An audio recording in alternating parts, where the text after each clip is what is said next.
bring in Albert Breer, senior NFL reporter, lead content strategist for the Monday Morning Quarterback. Does the NFL do this? Name awards after former players?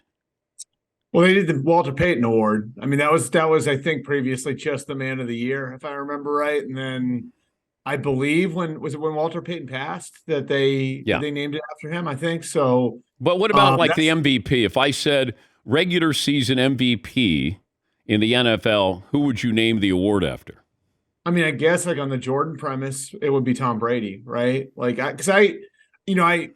don't know. Like I heard what you said there on Jordan versus Kareem, and Kareem won more MVPs, but I mean, I grew up in the '90s, and I remember it was like he could have won it every year, and it was almost like I remember like Charles Barkley won in '93. No one thought Charles Barkley was a better player that year than Michael Jordan. No respect to Charles Barkley.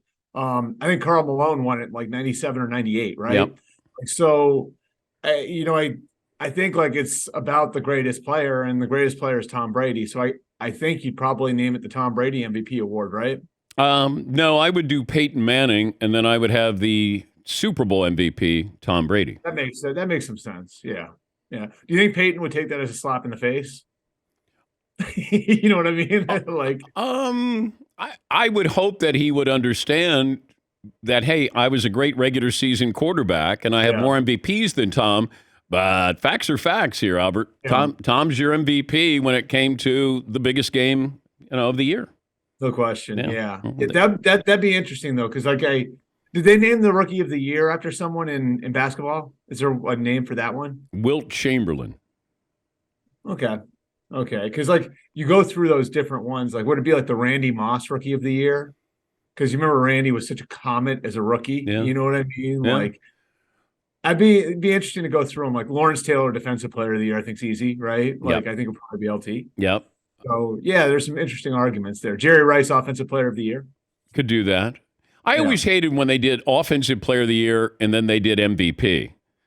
Right, because it's like how is the MVP? The MVP is always an offensive player, so how is the MVP not the Offensive Player of the Year? When I vote on those things, I always try to make it as like best individual performer, and I feel like it's almost become the best non-quarterback award, right? Quarterback is the MVP, so it's almost always like this year. I think most people probably vote for Justin Jefferson for Offensive Player of the Year. Is the MVP award Jalen Hurts to lose? It's a great question. I mean, look, like I think I did a poll on this a few at the midseason point, so after 9 weeks. And I can't remember how many executives, but it was, I don't know, 50 or something like that. And the answer was overwhelmingly Patrick Mahomes. And I think like it's interesting the way we do these things, because sometimes it's just like, well, and it's like I think Mahomes has almost entered into that Brady Jordan category where it's like he could probably win it every year. And like if you look at like what Mahomes has accomplished without Tyreek Hill, like Tyreek Hill leaves there. And they bring in, Valdez Scantling and Juju Smith-Schuster and all these new guys, Sky Moore, the rookie, and like they haven't really missed a beat. And they've carried a defense that's had its issues. Like the defense had serious problems in Denver last weekend. You know what I mean? Like, and so I think what Jalen Hurts has done is phenomenal. And sometimes like we almost treat the MVP award as the breakthrough performer. You know what I mean? Like it's the guy who is on a really great team who took a huge step, and Jalen Hurts fits that. Like Jalen Hurts fits like what Mahomes was in 2018, right? Where he's like sort of the breakthrough guy for a really great team. But I mean, if we're talking about value to a franchise, I think it's really, really hard to beat Mahomes, especially this year when they lost so much, when they lost such an important piece around him and changed out so many people around him. You got some awkward quarterback situations coming up. Mm-hmm. Short-term, long-term. Seattle, you're going to stay with what you have. You got a high draft pick here. The Lions with Jared Goff. Yep. If he makes the playoffs there. What the Ravens have. Short-term, long-term. The Rams, what they have. Baker Mayfield. The Packers, what they have. Like, if you were going to do, like, prioritize the most awkward quarterback situation, where would you start? The Raiders are interesting. because they haven't had the success that they envisioned, I think. I think the guys who went in there, Josh McDaniels, Dave Ziegler, thought they were closer than maybe they were. And you don't do things like trading for Devontae Adams and signing Chandler Jones if you don't think you're close. And So you think they could really move on from? Well, I mean, the reason I bring them up first is because they're the first one that's going to have to make a decision, because there's a thing in there's an element of Derek Carr's contract where $40 million vests is fully guaranteed. I think it's 3 days after the Super Bowl. So they're going to have to make a decision on Derek Carr in the middle of February at a time when two quarterbacks who played for Josh are probably going to be available in Tom Brady and Jimmy Garoppolo. Both those guys obviously have open road to free agency. So that's one that's really interesting. And I think we'll get an answer on that one before we get an answer on the others. Okay. As far as which one's most awkward, I mean, I guess Green Bay, just because, like you're at that point with Jordan Love where you're going to have to make a decision on his 5th-year option. That's coming in May. You've got this, just massive contract that gives Aaron Rodgers a ton of control over the situation.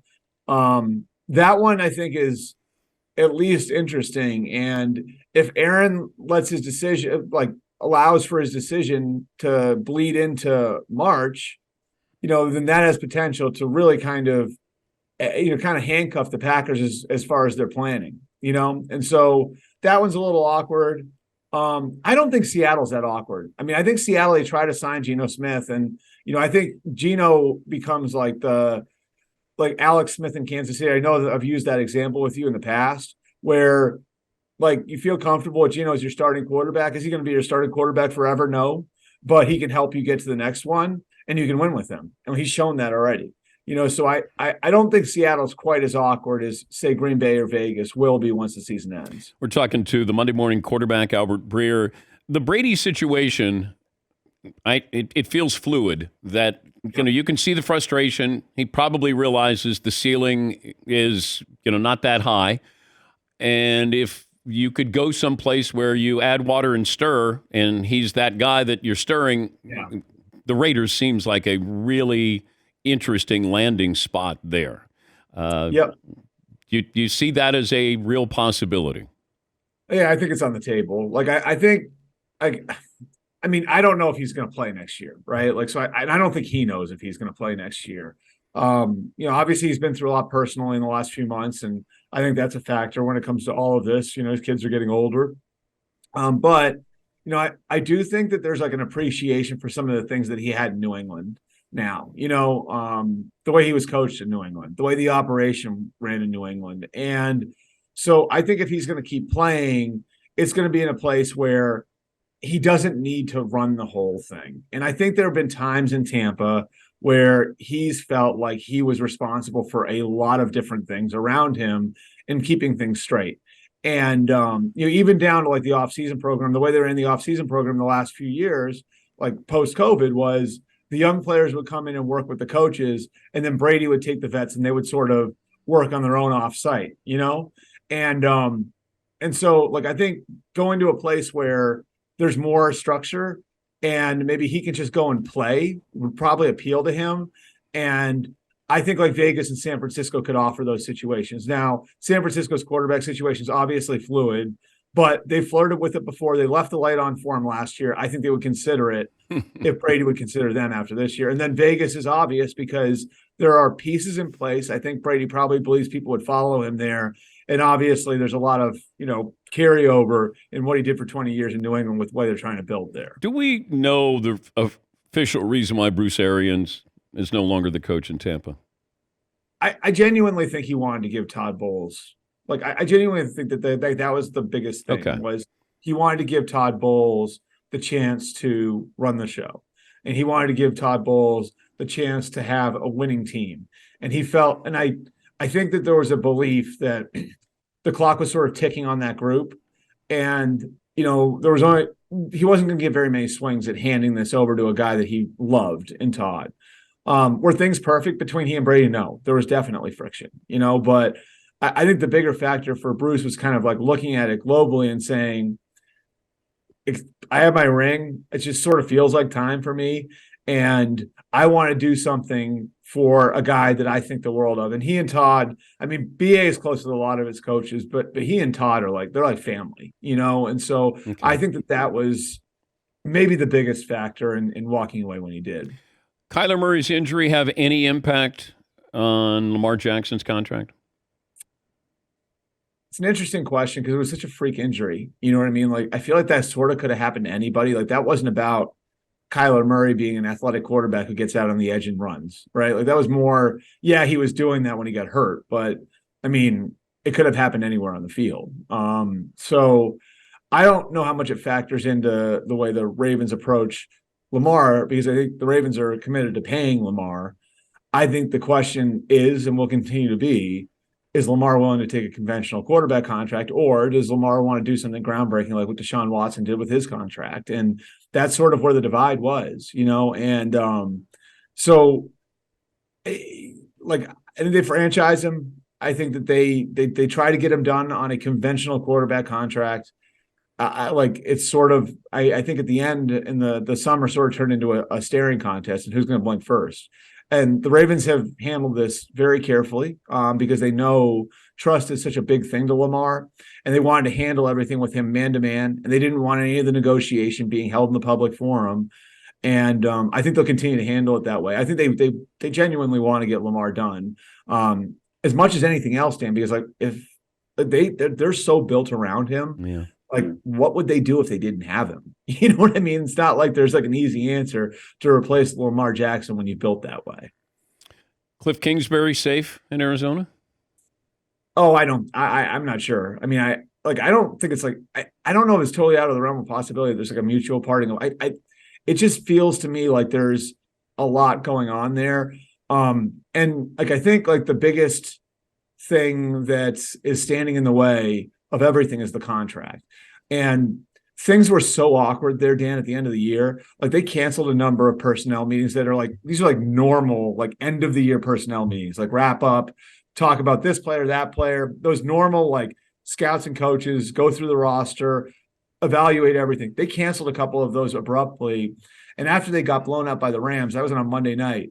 I think really through like Friday of that week, there were a lot of people in that building who were wondering if they were going to get fired. So you went from that to like a month later, the GM and the coach have 5-year extensions and are signed through 2027. And you've got an ownership group that isn't flush with cash, that generally hasn't liked to blow the whole thing up. If you look like when they fire people over the years, they've generally been half measures, and doesn't like to eat contract.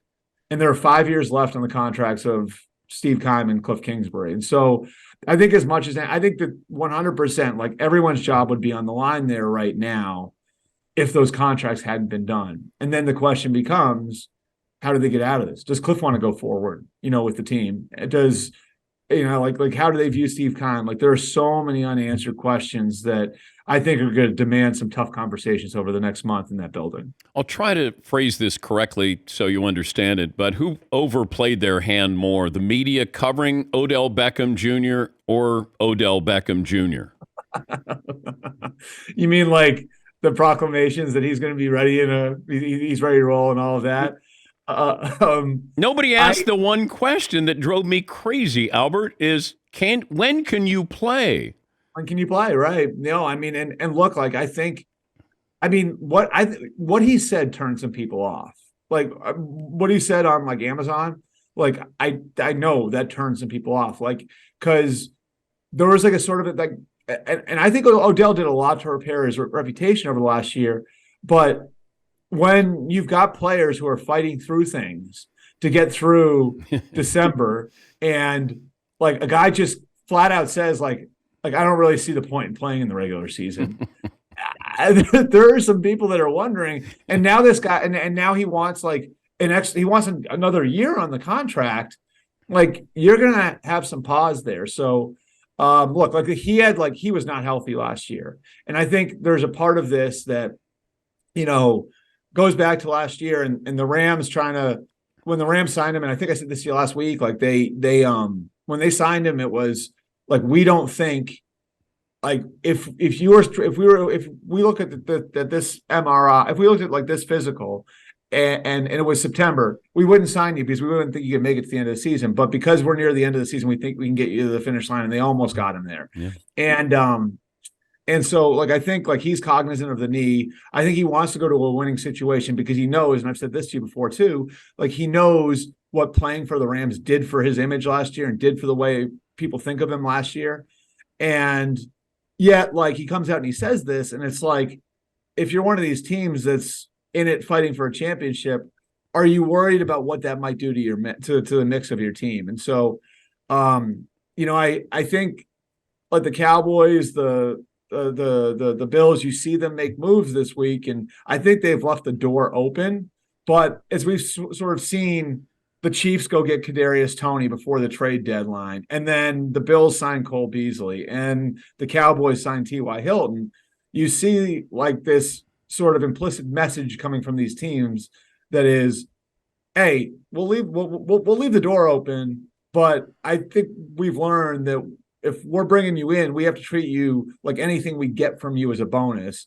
And that's why I think, like, the next few weeks, it's going to kind of come down to what Odell wants out of the rest of this year. And, I like, look, we've all seen it. Sometimes people get hurt, and there could be something happening that happens somewhere that opens the door and Odell gets everything he wants. But obviously these meetings, I think indicated certain things to teams where they're being careful with them. I want you on record. The Rams starting quarterback next year will be? On record. I'm going to cautiously say Matthew Stafford, because I don't think he wants to go out like this, but I don't think it's a sure thing he's back. And I think Baker Mayfield would have a chance to be their starting quarterback, at least the bridge quarterback, if Matthew decides to move on. And I think, like, it's more than just one thing with Matthew. Like, it's how is the arm, because they had to manage that during camp and everything else. And that's something that he's dealt with over the last 2 years. So it's the concussion thing. It's how's the arm. It's physically, where is he at? Because, like I've said to you before, I don't think this is a guy who's hanging around until he's 43 years old. Like, I think when it's time, he's going to be ready to walk away. And maybe that time is a month from now. I'm just not certain on it. And I wouldn't want to predict that before that physically he feels like he can't go anymore. I sounded like I was on 60 Minutes when I said to Albert, I want to get you on record. Give me this on record here. Thanks for joining us as always, Albert. All right, thanks, Dan. That's the Monday morning quarterback, Albert Breer. Yeah, I sound like a real journalist there. I'm going to ask the tough questions. I want you on record. I ordered a code red there.